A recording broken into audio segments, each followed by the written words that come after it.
కేంద్ర ప్రభుత్వ ఏర్పాటులో దక్షిణాది పాత్ర అనివార్యం కావాలి. ఆ దిశగా నియోజకవర్గాల పునర్విభజన ఉండాలి. దీనిపై ఎలా ముందుకెళ్లాలో అభిప్రాయాలు చెప్పండి. అఖిలపక్ష సమావేశంలో బట్టి కొంతకాలం ప్రస్తుత విధానాన్నే సాగించాలి. జానారెడ్డి అఖిలపక్ష కమిటీ ఏ నిర్ణయం తీసుకున్నా ఆచరిస్తాం.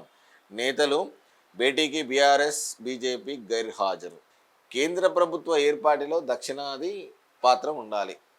కరెక్టే ఉండాలి. ఎందుకంటే డబుల్ ఇంజిన్ సర్కార్ కావాలి మనం.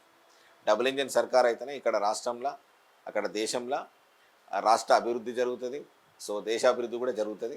సో కాబట్టి అటువంటి దిశగా అడుగులు వెయ్యాలని అంటే ముందు మనం స్టేట్ గవర్నమెంట్ నుంచి మనము స్థానిక అంటే ఇక్కడ ఉన్నటువంటి తెలంగాణనే కావచ్చు, తమిళనాడే కావచ్చు, కేరళ కావచ్చు, సో ఇంకా కొన్ని రాష్ట్రాలని కర్ణాటక కావచ్చు, ఇట్లాంటి రాష్ట్రాలలో ఏముండాలంటే ఫస్ట్ మీరు చేసినటువంటి డెవలప్మెంట్ ఉండాలి. ఆయా రాష్ట్రాలకు సంబంధించినటువంటి ముఖ్యమంత్రులు ఆయా డెవలప్మెంట్ తీసుకోవాలి. ఇప్పుడు సన్నాసి ఉన్నాడు తమిళనాడు స్టాలిన్ నాడు, ఏం మాట్లాడతాడు, నోటికి ఎంత వస్తే అంత, వాళ్ళ కొడుకు కూడా నోటికి ఎంత వస్తే అంత.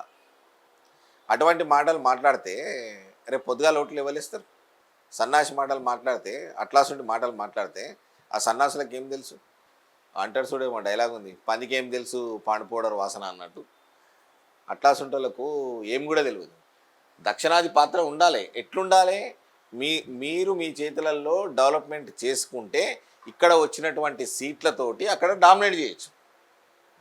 ఇప్పుడు చంద్రబాబు నాయుడు ఉన్నాడు, ఆంధ్రాలో డెవలప్ చేస్తుండా చేస్తలేడా అది సెకండరీ, కానీ ఇవాళ దేశంలో కీ రోల్ పోషిస్తుంది నితీష్ కుమార్ అండ్ చంద్రబాబు నాయుడు. ఈ రెండు గవర్నమెంట్ లేకుంటే క్లోజ్, అక్కడ బీజేపీ గవర్నమెంట్ క్లోజ్. సో అటువంటి డామినేట్ రావాలి అని అంటే ప్రజల పక్షాన నిలబడాలి, ప్రజల పక్షాన ఉండాలి. ప్రజల పక్షాన లేనప్పుడు పరిస్థితులు ఇట్లే ఉంటాయి. నువ్వు దక్షిణాది రాష్ట్రాలు కానీ ఏ రాష్ట్రాలు కానీ కీలక పాత్ర పోషించినా అక్కడ కావాల్సింది మెజారిటీ కావాలి.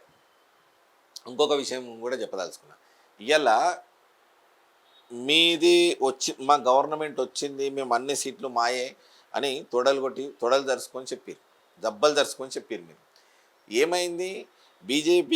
బీజేపీ క్లీన్ స్వీప్ చేసింది తెలంగాణలో.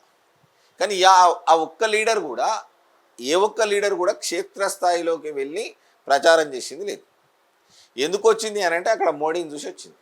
ఇక్కడ మీ సన్నాసి పాలన ఎట్లున్నదనంటే ఈ స్టేట్ గవర్నమెంట్కి ఇప్పుడు ఈసారి ఇచ్చిర్రు, నెక్స్ట్ టైం ఈ సన్నాసి పాలనకు కూడా చర్మగీతం పాడతారు. ఖచ్చితంగా అది జరుగుతుంది, జరిగి తీరుతుంది.